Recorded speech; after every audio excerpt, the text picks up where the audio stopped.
Previously on Sternenleben, we went over the humble beginnings of spaceflight among pterosaurs, starting with a herbivorous giant that was drove off of the ground and sent into the sky, where it adapted to survive the harsh conditions of the sky, along with a balloon-like fruit. Now that they're the only pterosaurs left, all they have to do is evolve into the next stage of interstellar flight. Welcome to Sternenleben, Episode 2.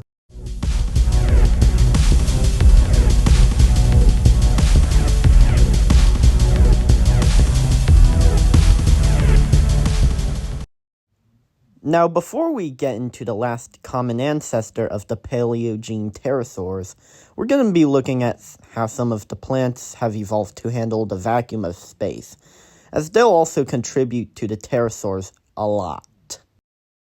After the KT extinction event, the skydew, a distant ancestor of grapes, would soon find itself rising higher up into the atmosphere, going to heights of up to 50 kilometers, which is way above the Armstrong limit.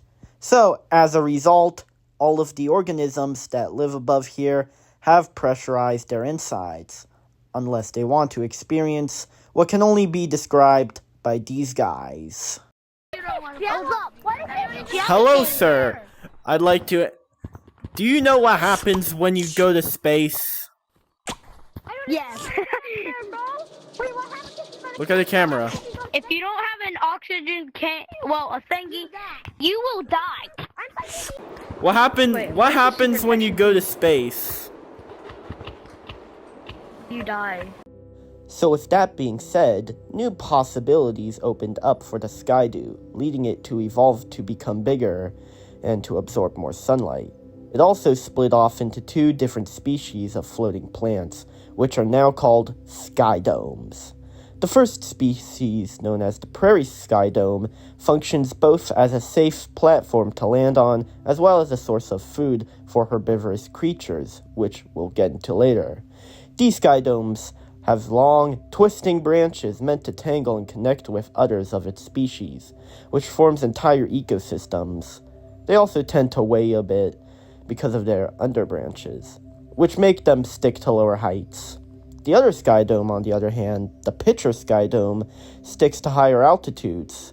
While unremarkable from the outside, it employs a unique strategy of having a future herbivore crawl inside of its balloon membrane, guarded by segmented doors, acting as a shelter and a food source.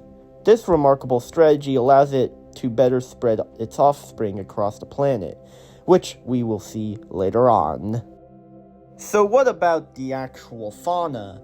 Well, before we get into the two types of organisms who inhabit this environment, we must look at the common ancestor, whom evolved 50 million years ago, between the time that the sky domes were evolving. The Chicholtic a generalist creature that has evolved past being a pterosaur, and is now considered a new class of vertebrate, which will receive a name from the comments below. They have 4 key characteristics that make them adapted for space life, besides their pressurized insides, which is their specialized noses that allows them to breathe radiation instead of oxygen, a protective lens on their eyes that improves vision and blocks debris, secondary wings that improve maneuverability, their engine-like tail that functions like a rocket engine, and their unique way of giving birth. Instead of laying eggs or giving live birth, the offspring actually grows on the other side of the creature, protected by a durable amniotic sac. Once fully grown, the chick will burst from its mother, ready to fly, just like how baby goats are already walking at birth. By the time the two sky domes have evolved, the red horn would have diversified into 3 genuses, that being the Stella herbies, the Stella carnes, and the Stella numens, which the Stella numens aren't important and won't be talked about until the 4th and final episode. The Stella herbies take the form of a small, crested, opportunistic herbivore, feeding off of the grasses of the prairie sky dome and munching on the fruit of the pitcher sky dome. Because of the side effect of breathing on radiation, their crests have mutated to become a primitive taser, capable of shocking its hunters, the Stelicarnes, with a small but effective electric shock. The Stelicarnes, on the other hand, are larger and have no crests or protective armor. But what they do have is a thick layer of skin that has the ability to give it primitive invisibility, which although may seem to be overpowered, they have to be cautious as only their skin can go invisible. Any other body part like their eyes and beak would still be visible, so they would have to stick to tall grasses in order to avoid being caught. Over millions of years, the two genuses of pterosaurs would soon diversify, forming around 10 types of spacefaring organisms. Meanwhile, the Sternenleben have basically left the Earth entirely, likely because of their addiction to radiation. So I assume they're just heading towards the sun. Other than that, life on the surface remained unchanged.